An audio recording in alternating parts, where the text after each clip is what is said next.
পাথরগুলো উম্মে হানির বাড়ির কুস্তাতে ছিল। সুবহানাল্লাহ সুবহানাল্লাহ।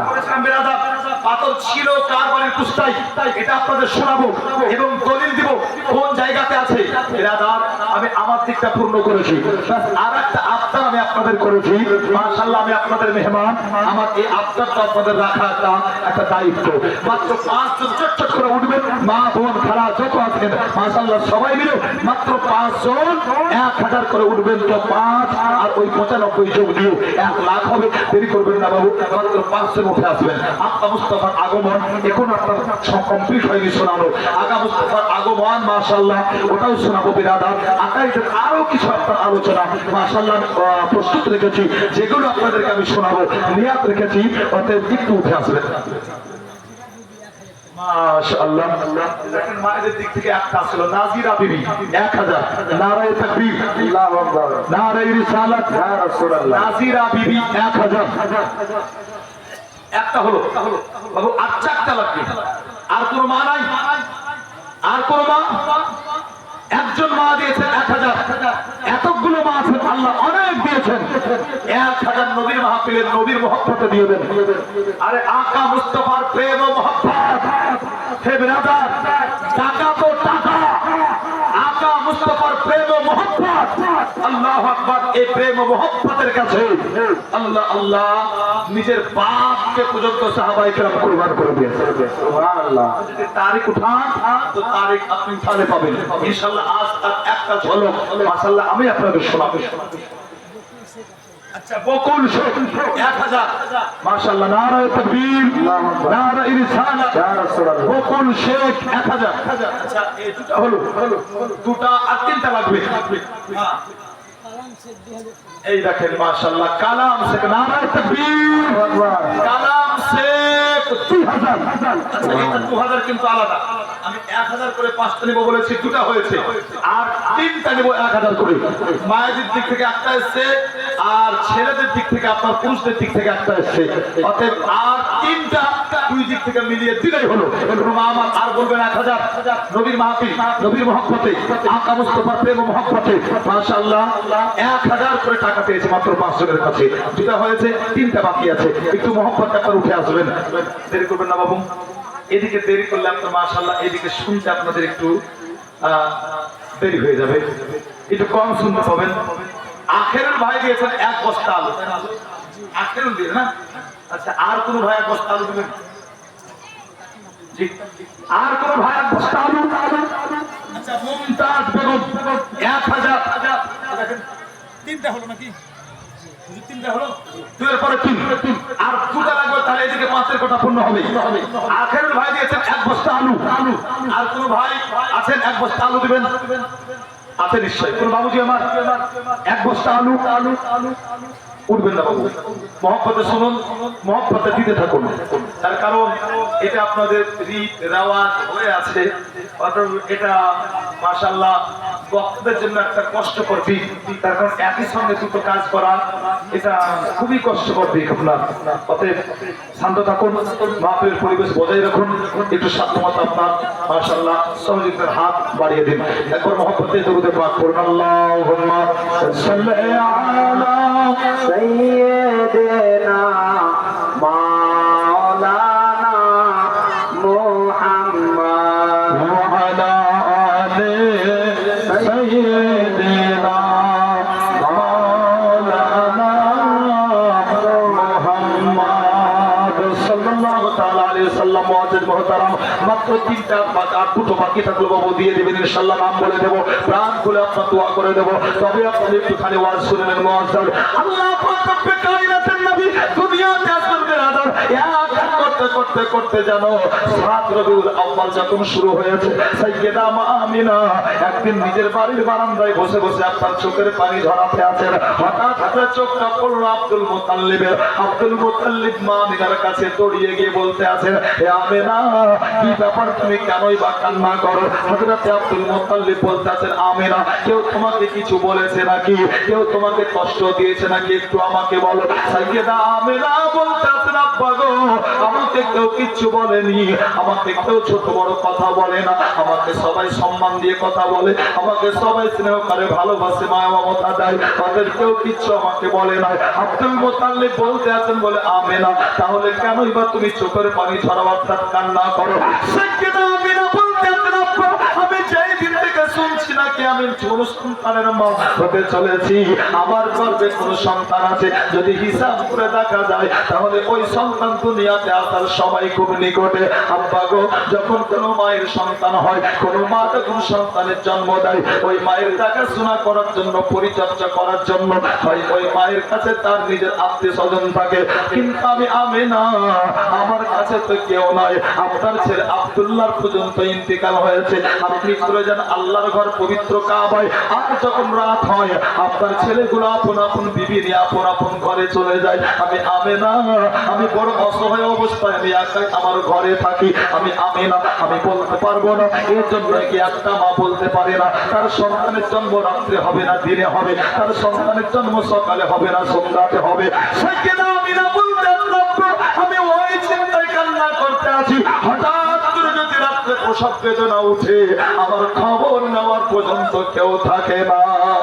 হযরত আব্দুল মুতাল্লিব কথাগুলো শোনার পরে বলেছিলেন বলে আমিনা এই নিয়ে তুমি চিন্তা করো না রে মা, এই নিয়ে তোমার চিন্তা করার কোনো কারণ নাই। আব্দুল মুতাল্লিব ডাক দিয়েছেন বলে উম্মে আইমান, উম্মে আইমান আসলো। আব্দুল মুতাল্লিব বলতে আছেন বলে উম্মে আইমান আজ থেকে আমি তোমার ডিউটিটা লাগিয়ে দিলাম, তুমি আমার আমিনার কাছে কাছে থাকবে, আমার আমিনা যেখানে যেখানে যাবে আমার আমিনার কাছে তুমি থাকবে। আবার আব্দুল মুতাল্লিব চিন্তা করতে লাগলেন মনে রে উম্মে আইমান একটা মেয়ে মানুষ, উম্মে আইমানের প্রয়োজনও থাকতে পারে, যখন নিজের প্রয়োজনে কোথাও যাবে তো আমার আমিনা কিন্তু তখন একা পড়ে যাবে। হযরত আব্দুল মুতাল্লিব আরেকজনকে ডাক দিয়েছেন বেরাদার, যেই মেয়েটার নাম ছিল সুয়াইবা, যেটা আব্দুল মুতাল্লিব আপন বেটা আবু লাহাবের কিনা বাঁধে ছিল। আব্দুল মুতাল্লিব বলতে আছেন বলে সুয়াইবা আজ থেকে আমি তোর ডিউটিটা লাগিয়ে দিলাম, আমার আমিনার কাছে কাছে থাকবে। এরা দুইজন নারী যেন আমিনার কাছে থাকতে লাগলো। এই দেখো বেরাদার 1 2 করতে করতে 7 পার হওয়ার পরে 8 গেল 9 গেল 10 গেল 11 রবিউল আউয়াল যখন পার হয়েছে দিন, সন্ধ্যার 12 তারিখে রাত শুরু হয়ে গেছে বেরাদার। সাইয়েদা আমিনা হযরত উম্মে আইমানকে বলতে আছেন উম্মে আইমান তুমি কি কোনোদিন দাইমার কাজ করেছো নাকি? উম্মে আইমান বলেছিল আমিনা আমি কোনোদিন করি নাই, এই সম্পর্কে আমার কোনো অভিজ্ঞতা নাই। হযরত মা আমিনা সুয়াইবাকে বলতে আছেন সুয়াইবা তুমি কোনোদিন দাইমার কাজ করেছিস নাকি? সুয়াইবা জবাব দিল আমিনা এই সম্পর্কে আমার কোনো অভিজ্ঞতা নাই। সাইয়েদা আমিনা বলতে আছেন উম্মে আইমান আমার মন বলতে আছে ওই সন্তান আজকের রাত্রিতে দুনিয়াতে আসবে। উম্মে আইমান তুই কোনোদিন দাইমার কাজ করিস নাই, সুয়াইবাও কোনোদিন দাইমার কাজ করে নাই, অতএব এ সম্পর্কে তোদের কোনো অভিজ্ঞতা নাই। তাই উম্মে আইমান তোকে আমি বলি সুয়াইবা আমার কাছে থাক, তুই এখন মক্কা শহরে চলে যা, আর মক্কা শহরে গিয়ে একটা যোগ্য অভিজ্ঞতায় মাকে ডেকে নিয়ে আয় যা। আল্লাহু আকবার মুসলমান। হযরত উম্মে আইমান মক্কা শহরে গেল একটা যোগ্য অভিজ্ঞতায় মার খোঁজে। এইদিকে আপনার সুয়াইবাকে একটু রাত হওয়া মাত্রই তার মালিক আবু লাহাব তার নিজের ঘরে ডাকলো, সুয়াইবা তার নিজের মালিকের ঘরে গেল। হযরত মা আমিনা যারা নিজের ঘরে আপনার একাই থেকে গেছেন মুআজ্জাল, এইদিকে আপনার উম্মে আইমান মক্কার মাটিতে যাকে আপনার বলেছিল চলো গো ওই আব্দুল মুতাল্লিবের বাড়িতে চলো। মেয়েরা যখন শুনেছিল হযরত আমিনার গর্ভে হতে সন্তান দুনিয়াতে আসবে, মক্কার যতগুলো দাইমা ছিল তারা বলেছিল উম্মে আইমান শোনো আমরা কেউ ওই এতিম বাচ্চার দাইমা হতে চাই না, তারা না বলে দিয়েছিল। জিবরিল আমিন বলতে আছেন বলে আল্লাহ আজকে তোমার নবী আসবেন দুনিয়ায়, তোমার নবী এতিম বলে কেউ দাইমা হতে চাই না। আমার আল্লাহ পাক বলতে আছেন বলে জিবরিল যা বললে আর কখনো বলিও না, আসলে আমার নবীর দাইমা হতে চাইলো না তা নয়, আমি আল্লাহ তাআলা তাদের মনের পরিবর্তন ঘটিয়েছি। জিবরিল আমিন বলতে আছেন বলে আল্লাহ কেন? আল্লাহ বলেন জিবরিল আমার নবী পাক কিনা? জিবরিল আমিন বলতে আছেন বলে হ্যাঁ। আমার আল্লাহ বলেন জিবরিল আমার নবী সারা ওজুদ দেহ পাক কিনা? জিবরিল আমিন বলতে আছেন বলে আল্লাহ আল্লাহ পাক বলতে আছেন জিবরিল আমার নবীর যারা দাইমা হবে তারাও পাক ও পবিত্র হবে। আল্লাহু আকবার। মুসলমান জিবরিল আমিন যখন শুনলেন বিরাদর জিবরিল আমিন চুপ হয়ে গিয়েছেন। এইদিকে আপনার হযরতে মা আমিনা হঠাৎ করে আপনারা যেন চোখটা খুলে দেখতে আছেন ঘরের ছাদ আপনার দেখা যায় না। মা আমিনা দেখতে আছেন যেন সমস্ত পর্দা চোখ থেকে উঠিয়ে দিয়েছেন। আল্লাহ সাইয়্যিদা মা আমিনা নিজের ঘর হতে আসমান পর্যন্ত দেখছেন। সাইয়্যিদা আমিনা বলতে আছেন আমি আসমান থেকে আমার ঘর পর্যন্ত লক্ষ্য করে দেখলাম যেন দুনিয়া এবং আসমানের মধ্যে এমন কোন জায়গা ফাঁকা ছিল না যে জায়গাটা ফারিস্তায় পূর্ণ হয় নাই। অর্থাৎ আল্লাহর ফারিস্তাতে পূর্ণ হয়ে গেছে। আমিনা বলতে আছেন আমি দেখলাম আমার বাড়ির চতুর্দিকে শুধু ফারিস্তাই ফারিস্তা। সাইয়্যিদা আমিনা বলেন হঠাৎ করে যেন আমার ঘরে রং বেরঙের পাখি প্রবেশ করতে লাগলো।